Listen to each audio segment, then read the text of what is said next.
2026 চনত matric pass কৰা ষ্টুডেণ্টছক আনন্দৰাম বৰুৱা এৱাৰ্ডৰ নামত 16,000 টকা দিয়া নহয় নেকি? এই বিষয়ে বহুতে প্ৰশ্ন কৰি আছে। প্ৰশ্ন কৰাৰ মেইন কাৰণটো হ'ল 2025 চনত মেট্ৰিক পাছ কৰা ষ্টুডেণ্টছক এই আনন্দৰাম বৰুৱা এৱাৰ্ডৰ নামত 16,000 টকা দিয়া হোৱা নাছিল।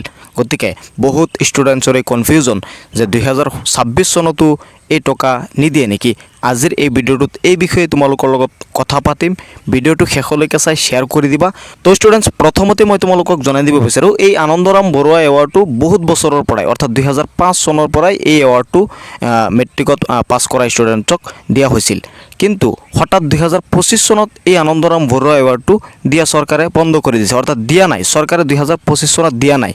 কিন্তু চৰকাৰে এই এৱাৰ্ডটো দিয়া বন্ধ কৰি দিছে নে নাই, এই বিষয়ে কিন্তু কোনো ধৰণৰ এতিয়ালৈকে অফিচিয়েল আপডেট দিয়া নাই।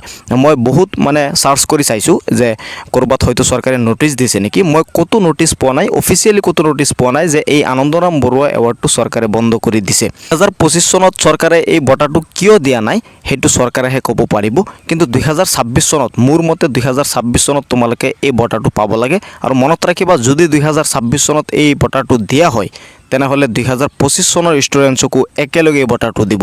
যিহেতু অফিচিয়েলি এই বঁটাটো বন্ধ কৰা নাই আৰু 2005 চনৰ পৰাই এই বঁটাটো চৰকাৰে দি আছে, গতিকে তোমালোককো দিব, চিন্তিত হ'ব নালাগে। আৰু এই সৰু ভিডিঅ'টোৰ জৰিয়তে মই চৰকাৰক এটা অনুৰোধ জনাব বিচাৰোঁ, যিহেতু এই এৱাৰ্ডটো বহুত দিনৰে পৰা চলি আছে আৰু ষ্টুডেণ্টছক এই এৱাৰ্ডৰ এটা তেওঁলোকৰ এটা আশা থাকে বহুত ষ্টুডেণ্টেই যাতে এই এৱাৰ্ডটো পাব পাৰে। গতিকে চৰকাৰক এই ভিডিঅ'টোৰ জৰিয়তে এটা অনুৰোধ, 2025 আৰু 2026 চনৰ ষ্টুডেণ্টছক যাতে আনন্দৰাম বৰুৱা এৱাৰ্ডটো দিয়া হয়।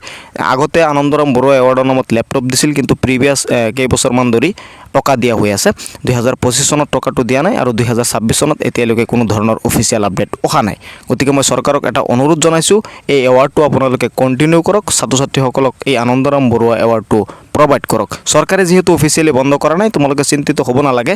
খুব সম্ভৱ নতুন চৰকাৰ গঠন হোৱাৰ পাছতেই এই আনন্দৰাম বৰুৱা এৱাৰ্ডটো 2025 আৰু 2026 দুয়ো বৰ্ষৰ ষ্টুডেণ্টকেই দিয়াৰ পূৰ্ণ সম্ভাৱনা আছে। তোমালোকৰ মতামত তোমালোকে কমেণ্টছত জনাবা আৰু ভিডিঅ'টো যিমান পাৰা শ্বেয়াৰ কৰিবা যাতে সকলোৱে চাব পাৰে, তেওঁলোকে এই বিষয়ে অৱগত হ'ব পাৰে আৰু ষ্টুডেণ্টছক এই বঁটাটো বিতৰণ কৰিব পাৰে। তো মই আশা কৰিছোঁ তুমি কথাখিনি ধুনীয়াকৈ বুজি পাইছা। যেতিয়াই কোনো ধৰণৰ অফিচিয়েল আপডেট আহে লগে লগে তোমালোকে এইটো চেনেলত পাবা। তাৰ বাবে মোৰ চেনেলটো ছাবস্ক্ৰাইব কৰিবা আৰু ফেচবুক পেজত চাই থাকিলে ফ'ল' কৰি ৰাখিবা। যেতিয়াই মই ভিডিঅ' দিওঁ তোমালোকে লগে লগে গম পাই যাবা।